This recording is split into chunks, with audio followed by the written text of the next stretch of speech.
Buongiorno a tutti e in questo video io volevo raccontarvi la mia storia che si tratta di apprendimento della lingua italiana. Se volete voi potete utilizzare i sottotitoli in inglese perché in questo video io voglio parlare solo in italiano. In questo modo la storia sarà più interessante per voi. La mia storia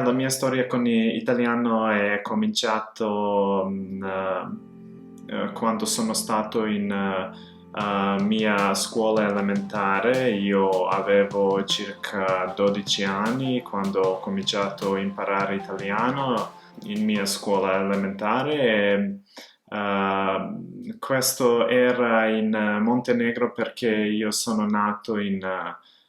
Podgorica, capitale di Montenegro, e in questo paese imparare italiano era una cosa comune perché tutte le scuole elementari hanno avuto la possibilità di imparare e attendere le lezioni italiano eh, perché l'Italia è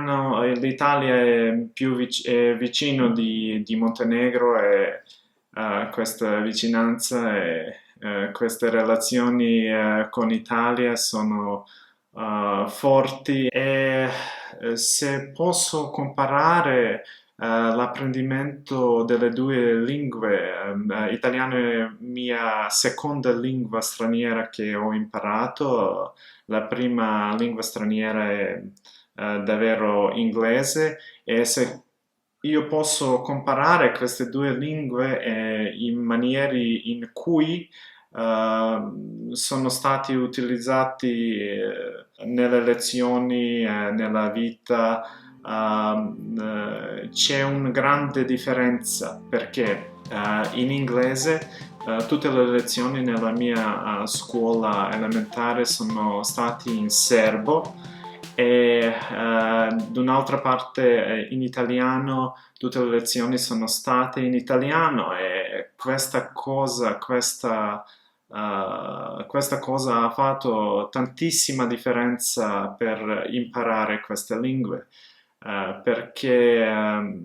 da mia scuola elementare ho sempre stato circondato con italiano e in inglese non c'è stato mai il caso. Italiano era sempre comune, noi abbiamo avuto anche in Montenegro i canali, la TV italiana, i canali come Rai 1, Rai 2, Rai 3, eccetera, e noi potevamo anche guardare la TV italiana in questi anni, 20 anni fa, questo era possibile e c'erano tantissimi, come ho già detto, programmi, la musica italiana, le serie come La Piovra, famosa Piovra, che si tratta di un criminale organizzato in Italia è un famoso attore, ispettore Corrado Catani, c'era una grande storia di mafia e queste cose mi hanno fatto italiano molto interessante e molto piacevole perché ho guardato tutte queste serie come La Piovra, Incantesimi, Elisa di Rivombrosa, tutto è stato molto piacevole per me e sono stato circondato con l'italiano tutto il tempo e poi con questo ho imparato moltissime parole in italiano. E dopo 5 anni di studiare italiano nella mia scuola elementare, ho dovuto cambiare il paese e ho trasferito in Belgrado, in Serbia e ho avuto questa situazione in cui non potevo continuare a studiare italiano perché in Belgrado non ci sono stati non ci sono state moltissime scuole in cui si può imparare italiano e dovevo cambiare la lingua e io ho scelto francese, imparare francese nella mia scuola secondaria e poi volevo sottolineare due cose che hanno avuto un effetto grandissimo per imparare, per migliorare il mio italiano e queste sono la prima cosa era ho trovato un canale negli anni 2014 penso ho trovato un canale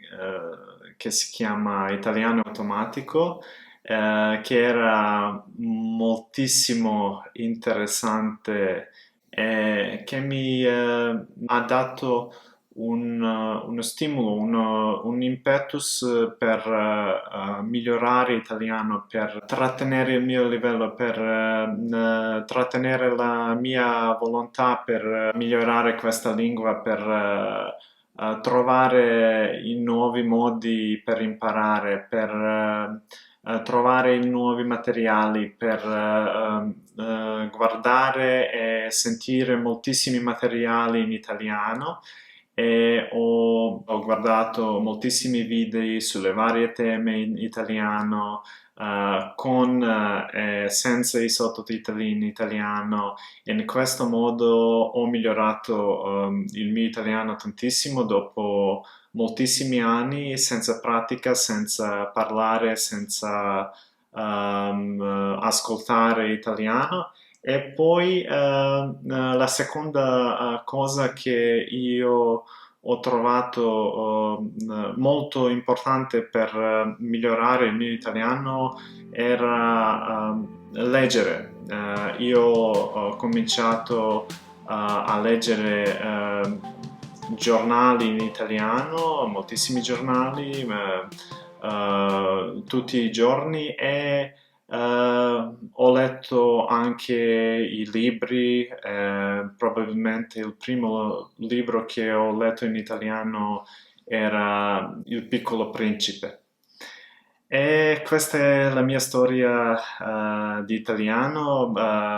Io volevo domandarvi di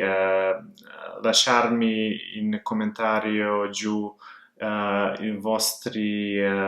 pensieri sul mio italiano, come vi piace il mio italiano, cosa vi pensate sul mio italiano e potete raccontarmi se anche voi volete imparare italiano e come era la vostra storia sul imparare italiano. Ci vediamo presto.